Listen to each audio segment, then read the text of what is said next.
Thank you for watching Mubashir Lukman YouTube channel and thank you for subscribing, and if you're not subscribing तो please do that and press the bell icon. एक बड़ी interesting आपको मैं चीज़ बताऊं कि पाकिस्तानी मईशत तो इस वक्त हम सारे रो रहे हैं कि पाकिस्तान में बहुत मुश्किल हो गई और सब कुछ हो गया, बर्बाद हो गए। लेकिन जो हुकूमत पाकिस्तान और पाकिस्तानी हुकूमत की मीडिया के जो खड़पैंच है ना, वो लोगों को बता नहीं सक रहे। वो ये है कि हमारे ऊपर FATF की इतनी भारी दो धारी तलवार लटक रही है कि अगर हमने थोड़े अरसे तक अपनी पूरी इकॉनमी को या बेशतर इकॉनमी को अगर डॉक्यूमेंट नहीं किया किसी न किसी तरीके से, तो हम फिर ब्लैक लिस्ट में भी आ सकते हैं और उसके बाद किसी किस्म की इन्वेस्टमेंट पाकिस्तान में मुमकिन नहीं हो सकती, खुदा न खास्ता अगर ऐसा हो जाए।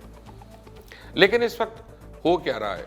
हो ये रहा है कि इस वक्त पाकिस्तान और भारत दोनों ममालिक की इंडस्ट्री जो है और ट्रेड वो माली बहरान का शिकार है।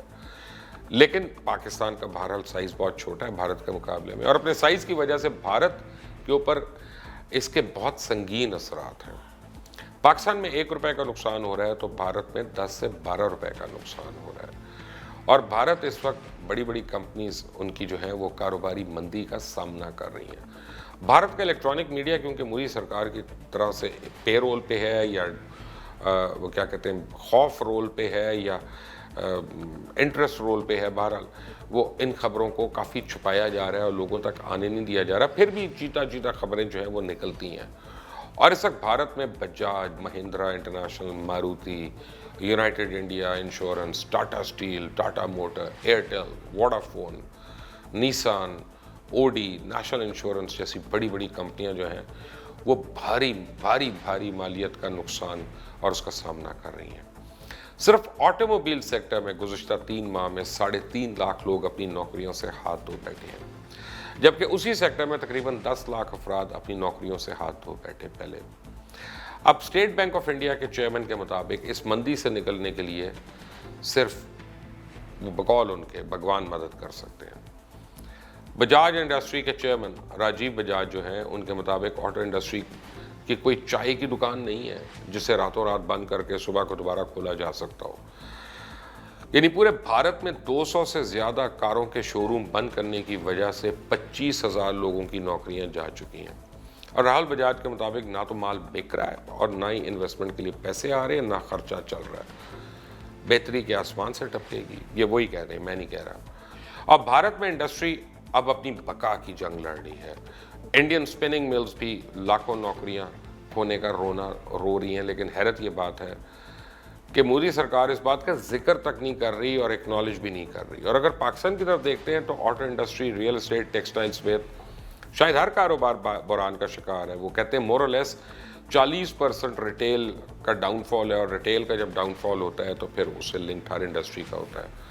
पाकिस्तान का इकोनॉमिक ग्रोथ रेट जो है वो 2.8 होगा, जो साउथ एशिया में सबसे कम है इस वक्त। और बांग्लादेश की इकॉनमी इस वक्त सबसे ज़्यादा बढ़ती हुई वाइब्रेंट इकॉनमी है जो 8%, और इसके बाद भारत 7%। बट भारत के अब ये फिगर्स नहीं रहे। अब लेटेस्ट फिगर्स जो मेरे पास आए हैं भारत के, वो तकरीबन 3.5 से 4% उसका ग्रोथ रेट रह गया, 8 से ड्रॉप हो गया। मालदीव और नेपाल जैसे 6.3% है। यहाँ तक कि जंग से तबाह हाल मुल्क जो है अफगानिस्तान भी 3.5% की शरह से तरक्की कर रहा है।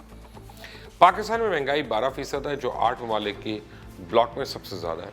और महंगाई की वजह से बेरोज़गारी है, जराइम की शरह में अब खातिर का इजाफा हो रहा है। लेकिन आज की खबर यह है कि पाकिस्तान में टेक्सटाइल,